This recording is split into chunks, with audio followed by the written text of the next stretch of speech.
Nutrisi atau gizi adalah substansi organik yang dibutuhkan organisme untuk fungsi normal dari sistem tubuh, pertumbuhan, dan pemeliharaan kesehatan.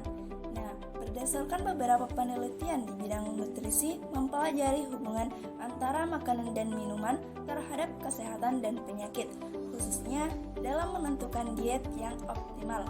Seiring berkembangnya zaman, pola makanan yang mengandung gizi ataupun tidak dan gaya hidup masyarakat di dunia menyebabkan transisi epidemiologi penyakit. Oleh karena itu, menjaga kesehatan tubuh sangat penting bagi berlangsungnya kehidupan dan mempertahankan kondisi tubuh. Tubuh yang sehat merupakan bagian dari ibadah, serta merawat tubuh agar sehat bisa dengan berbagai cara, seperti menjaga kebersihan, olahraga, istirahat yang cukup, tidak stres, dan tentunya makan makanan yang halal dan thayyib. Nah, seperti dalam surah Al-Baqarah ayat 195, wa anfiqu fi sabilillahi wa la tulqu bi aydikum ila tahlukati wa ahsinu innallaha yuhibbul muhsinin, yang artinya, dan infakkanlah hartamu di jalan Allah. Janganlah kamu jatuhkan diri sendiri ke dalam kebinasaan dengan tangan sendiri, dan berbuat baiklah. Sungguh Allah menyukai orang-orang yang berbuat baik.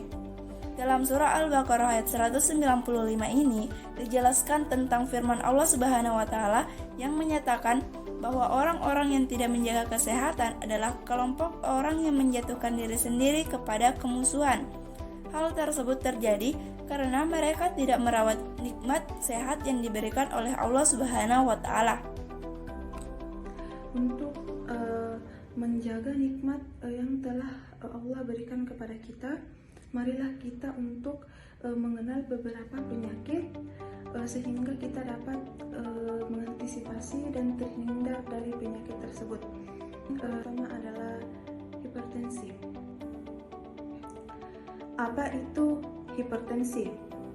Hipertensi atau tekanan darah tinggi adalah keadaan tekanan darah sistolik lebih dari 140 mmHg atau keadaan tekanan darah diastolik lebih dari 90 mmHg.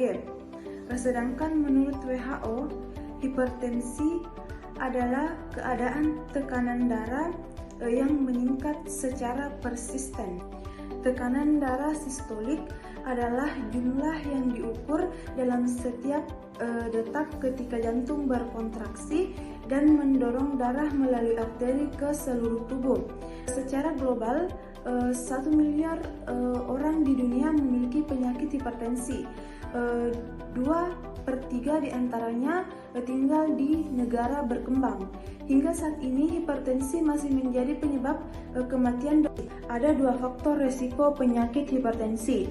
Yang pertama adalah faktor yang melekat pada penderita, contohnya itu seperti umur, jenis kelamin, dan genetik. Yang kedua adalah faktor atau gaya hidup yang tidak sehat seperti merokok, mengonsumsi garam berlebih, berat badan berlebih atau kegemukan, diet rendah serat, kurang berolahraga, mengonsumsi alkohol, dan selanjutnya ialah stres. Nah teman-teman, ketika semua faktor atau beberapa faktor tadi sering kita lakukan pada kehidupan sehari-hari, maka kemungkinan besar kita akan mengidap hipertensi berdampak pada kerusakan di berbagai organ, pada organ jantung dan pembuluh darah. Hipertensi dapat menyebabkan berbagai komplikasi. Komplikasi tersebut antara lain stroke dan serangan jantung. Perlu teman-teman ketahui bahwa kita dapat menghindari penyakit hipertensi itu dengan cara menjauhi faktor-faktor penyebab, menerapkan pola hidup sehat seperti penurunan badan, mengurangi asupan garam. Sebagai contoh makanan yang dibatasi penggunaannya adalah garam meja, makanan asap, makanan yang diawetkan baik menggunakan garam maupun bahan pengawet lain, bumbu seperti bawang putih, garam, seledri, monosodium glutamat, saus, kecap, dan keju.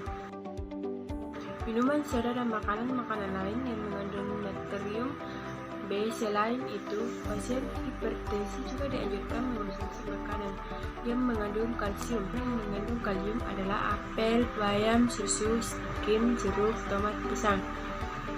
Kentang. Kalsium juga dapat diberikan pada pasien hipertensi, dapat diberikan 2 atau 3 gelas yogurt dalam sehari. Olahraga mengurangi konsumsi alkohol, berhenti merokok. Rekomendasi spesifik untuk diet sehat adalah makanan-makanan mengandung banyak vitamin dan mineral seperti buah, sayur, dan kacang-kacangan. Yaitu dislipidemia. Dislipidemia dapat didefinisikan sebagai kadar peningkatan kadar kolesterol total, kadar low density lipoprotein, kadar triglycerida, atau terjadi penurunan kadar high density lipoprotein atau biasa disingkat dengan HDL. Dislipidemia dapat disebabkan oleh beberapa faktor seperti ayah lebih besar 45 tahun dan ibu lebih besar 55 tahun. Faktor ini terjadi karena kebiasaan merokok, pola makan yang tidak teratur, tidak ada aktivitas, dan jarang berolahraga, dan hipertensi seperti lebih besar 140/190 mm air reaksi atau sedang mendapat obat anti hipertensi dan kolesterol HDL. Nah teman-teman, ketika dislipidemia ada dalam tubuh, yang mana akan berdampak memiliki dislipidemia jahat yang tinggi. Plak lemak dapat menumpuk di pembuluh arteri. Seiring berjalannya waktu, pembuluh arteri dapat tersumbat dan mengakibatkan masalah-masalah kesehatan seperti penyakit jantung dan stroke.